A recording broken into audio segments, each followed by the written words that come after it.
Déficit de atenção é um distúrbio que atinge crianças e adultos, caracterizado primariamente pela falta de concentração em atividades rotineiras e pela impulsividade. Segundo dados da Organização Mundial de Saúde, cerca de 4% da população adulta mundial tem o transtorno de déficit de atenção e hiperatividade. E só no Brasil, o transtorno atinge aproximadamente 2 milhões de pessoas. Quem esclarece todas as nossas dúvidas sobre esse assunto hoje é o psiquiatra Dr. Rafael Bastianello. Tudo bem, doutor?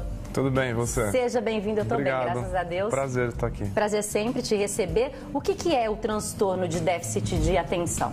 O transtorno de déficit de atenção, ele é caracterizado principalmente pela desatenção, pela hiperatividade e pela impulsividade. Ele pode ser um transtorno predominantemente caracterizado pela desatenção ou pela hiperatividade, mas a combinação dele é muito mais prevalente, é a forma que mais se apresenta, porque geralmente quem é desatento também é hiperativo, e quem é hiperativo dificilmente consegue ter uma boa atenção. A pessoa, ela nasce com esse transtorno, a criança nasce com esse transtorno ou desenvolve ao longo da vida? Geralmente é um transtorno com que a pessoa nasce, né? Então a pessoa já nasce geneticamente programada a vir a desenvolver. As principais causas, elas acontecem geralmente no puerpério, durante a gestação. Insultos que esse feto acaba recebendo, seja por um parto prematuro, um baixo peso ao nascer, o uso de álcool, tabaco pela mãe durante a gestação, ou intercorrências que vão alterar o bom desenvolvimento do sistema nervoso central dessa criança. Então a criança nasce geneticamente programada, aí começa a apresentar sintomas por volta dos seus 7 anos, que é quando você tem ingresso na vida escolar. E quais seriam esses sintomas? O que acontece com essa criança? É uma criança que costuma não ficar sentada na carteira, que não presta atenção, que perturba o ambiente, que não consegue dar uma boa progressão nas suas atividades acadêmicas.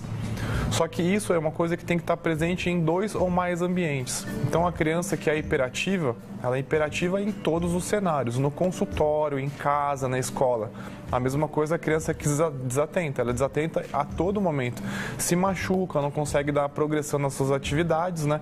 Porque quando você está diante de uma pessoa que tem o transtorno de déficit de atenção e hiperatividade, que só se apresenta no único local, você tem que investigar alguma outra causa. Por que naquele ambiente ela se manifesta assim e em outros não? Porque quem é em todos os ambientes.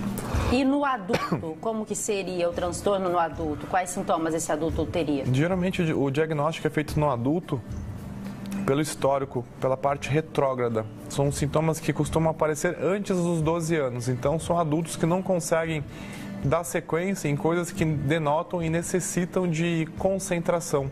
Ou adultos que são muito hiperativos, que não conseguem relaxar, que não conseguem parar, dar sequências naquilo que vai envolver um gasto energético para manter a atenção, né, para conseguir progredir. E aí você começa a ter a possibilidade desse diagnóstico. Só que no adulto, diferente da criança, existem adultos muito ansiosos. Então você tem que descartar causas que justifiquem essa apresentação. Por exemplo, um adulto ansioso, ele vai ser hiperativo porque ele não consegue ficar parado. Às vezes a criança deprimida não consegue também prestar atenção. Então você tem que descartar esses diagnósticos diferenciais para você conseguir realmente dar um diagnóstico correto. Antigamente esse diagnóstico ele não era feito.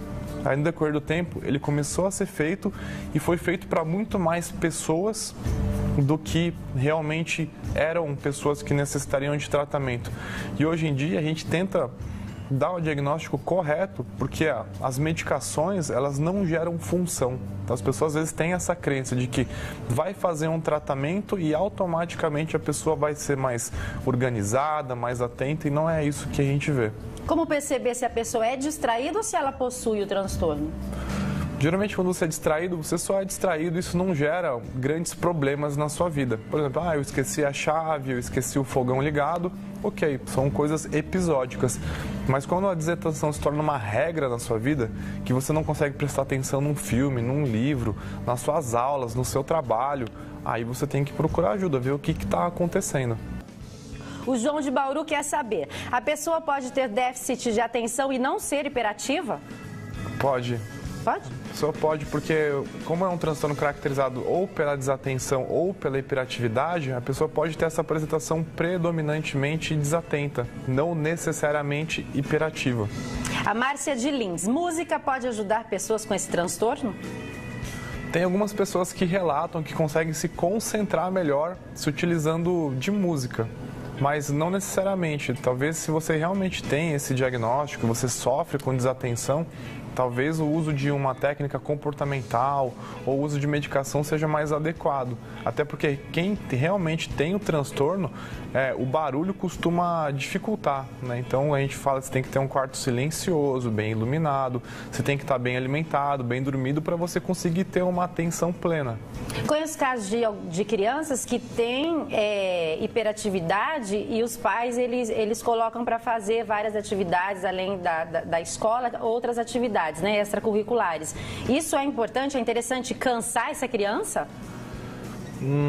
Depende, porque qual que é o risco que a gente corre? É você montar uma agenda de adulto para uma criança.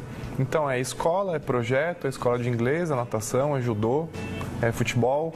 E assim, a criança precisa ter um espaço para ser criança, para poder brincar, para poder exercer o lúdico.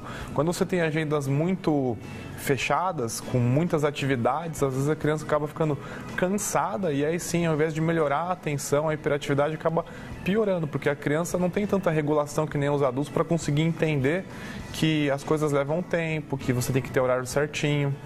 A Lúcia de Presidente Prudente. Doutor, meu filho não para quieto nem para comer, ele tem 4 anos. 4 anos não é uma idade que a gente faz esse diagnóstico ainda, né? Crianças de 4 anos costumam ser agitadas na sua grande maioria. A gente começa a cogitar a possibilidade da existência do transtorno de déficit de atenção e hiperatividade por volta dos seus 7 anos. Antes disso, a gente espera que esse sistema nervoso, né, consiga ter mais maturidade para a gente pensar na possibilidade. Antes disso, a gente não usa os estimulantes nem nada. Obrigada, doutor. De nada. Sempre um prazer recebê-lo. Prazer é tudo meu.